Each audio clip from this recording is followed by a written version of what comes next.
Not quite my first public appearance. It makes it sound like I've been in a rabbit hole or something.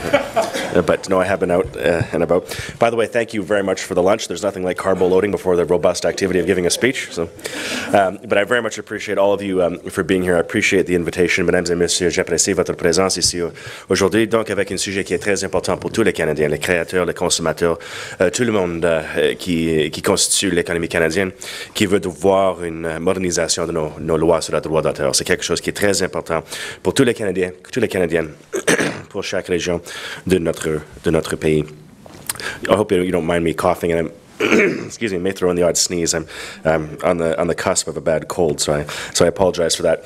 But I want to thank in the very beginning the Canadian Intellectual Property Council for inviting me here to speak to you today. And I want to commend the great work that all of your organizations are doing to support Canada's intellectual property regime and to work with your members to support the modernization of Canada's creative economy. I know that the contribution that the copyright industries make to Canada's economy cannot be understated, both in terms of stimulating investment and in creating jobs. The arts and culture sector, for example, just within this context, is a massive portion of the Canadian economy. It's $46 billion in Canada's GDP. The arts and culture sector of Canada's economy is 3 times the size of Canada's insurance industry. It's twice the size of Canada's forest industry. It is a massive portion of the Canadian economy, over 600,000 jobs in the Canadian economy, dependent on robust and effective copyright legislation that reflects modernization but also reflects the need to have the incentive for continued investment in these important jobs. And before I speak any further, I want to talk a little bit about the Canadian economy in general, to update you about where Canada is. You know, Canada's economy is in great shape, and I want to talk to you just very briefly about where we stand as we are about to host the G8 and G20 summits. As you know, our government has been diligently implementing what we call Canada's Economic Action Plan. This was our government's comprehensive response to the worst economic downturn that the world has seen since the Second World War. And the results are in, and in Canada, we are on the right track. We are emerging from the global economic recession powered by one of the strongest economies in the industrialized world. In fact, the data is quite clear. Not only are we emerging, Canada is in fact leading the world. By key measures of job creation, economic growth, stability of our financial sector, and relatively low public debt, Canada is performing better than the United States and other G7 countries. And here are some facts. The decline in output in Canada during the recession was the smallest of any G7 country. Canada is the only G7 country to have virtually recouped the loss in output during the recession. And as a matter of fact, I believe, as Minister Flaherty's report said yesterday, 74% of the job losses that we saw during the recession have now been recovered. 3/4 of the jobs those 3/4 of the jobs that we have lost are regionally balanced across the country in terms of the economic recovery as well. And Canada is the only G7 country to record a year-over-year increase in employment this past spring. So looking ahead, both the IMF and the OECD expect that Canada will have the strongest economic recovery of all G7 countries over the next 2 years. These globe-leading statistics are no accident. Our government put in place one of the largest stimulus packages and of focused spending measures and focused tax relief, coupled with a robust existing banking system that the world has seen. As Nobel Prize-winning economist Paul Krugman recently noted, quote, "We need to learn from those countries that evidently did it right, and that list, and leading that list is our neighbor to the north." But the global economic recovery remains uncertain, and at home, too many Canadians remain out of work. Just as the recession did not originate with the Canadian economy, it also remains vulnerable to the developments that are happening elsewhere. So we must work together to finish the job that we've started.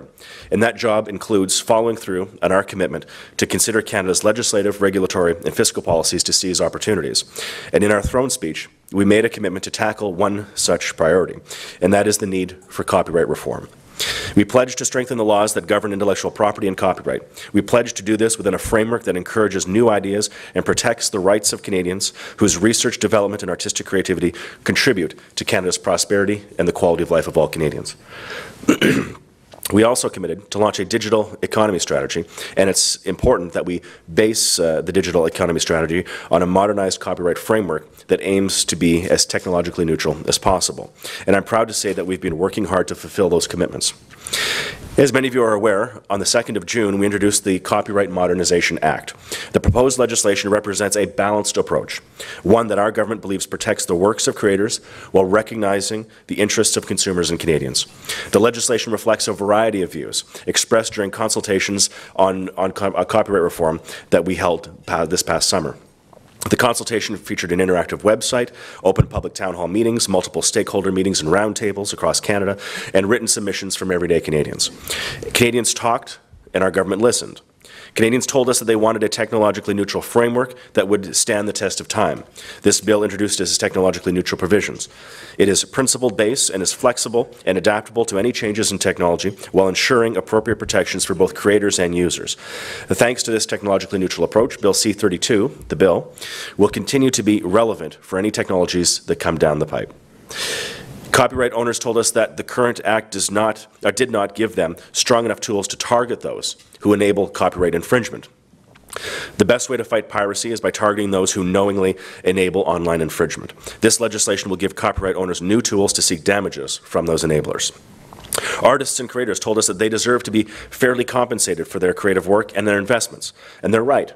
The proposed legislation provides new rights, protections, and tools to encourage new business models.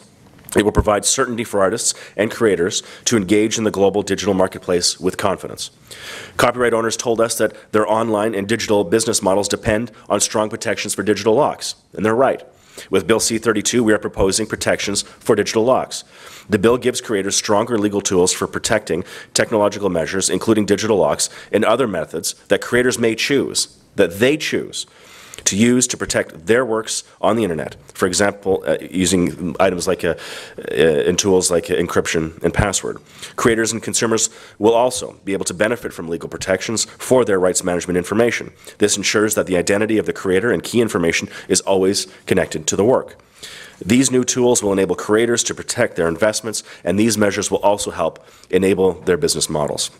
At the same time, this strong but balanced approach also includes a specific list of exceptions for certain activities, such as encryption research and security testing. Canadians will also have the ability to unlock their wireless devices in order to switch service providers, so long as it respects existing contracts. Canadian consumers told us that they want to make reasonable use of content that they've legally required, and we agree. The bill legitimizes many commonplace private and non-commercial uses of copyright material that are currently not allowed or where their status is not clear under the existing Copyright Act. These uses include posting mashups on the web or time-shifting television programs. Canadian consumers also told us that they want clear rules and that they don't want new taxes. Our legislation rejects the three-strikes proposal that has been implemented elsewhere in the world. We have chosen to maintain a notice and notice regime of the original Bill C-61 rather than a notice and takedown regime, and we have said no to new taxes or fees on consumers in the form of levies on iPods, MP3 players, computers, and other devices that play digitized music. These measures are all strong defenses of the rights of consumers. Canadians with perceptual disabilities told us that the law needed to better reflect their needs, and we agreed. The legislation that we have introduced permits Canadians with perceptual disabilities to adapt legally acquired copyrighted materials. Businesses told us that the Act stood in the way of ordinary uses of technology. Through Bill C-32, we will provide companies with the tools that they need to innovate by allowing temporary reproductions of copyrighted material. Canada's innovative firms told us that they need clear copyright rules in order to roll out innovative business models, and we agreed. This legislation proposes new exceptions for computer program innovators, limitations on liability for internet service providers, and search engines, and clarifies that making temporary technological reproductions of copyrighted material is acceptable. Canadians also told us that fair dealing should be expanded. The bill expands the existing uses of and allows for fair dealing by adding education, parody, and satire. It recognizes the incredible potential that technology offers education and protects students and teachers' aspirations to learn and impart knowledge in new and creative ways using the latest technologies. With respect to education and research, our legislation also introduces new technologically neutral exceptions that allow these sectors to take advantage of the opportunities created by new technologies, particularly the internet. This includes, for example, an exception for the use of publicly available material on the internet for educational purposes, a provision that the Copyright Consortium of the Council of the Ministers of Education, or CMEC, has been requesting since 2001.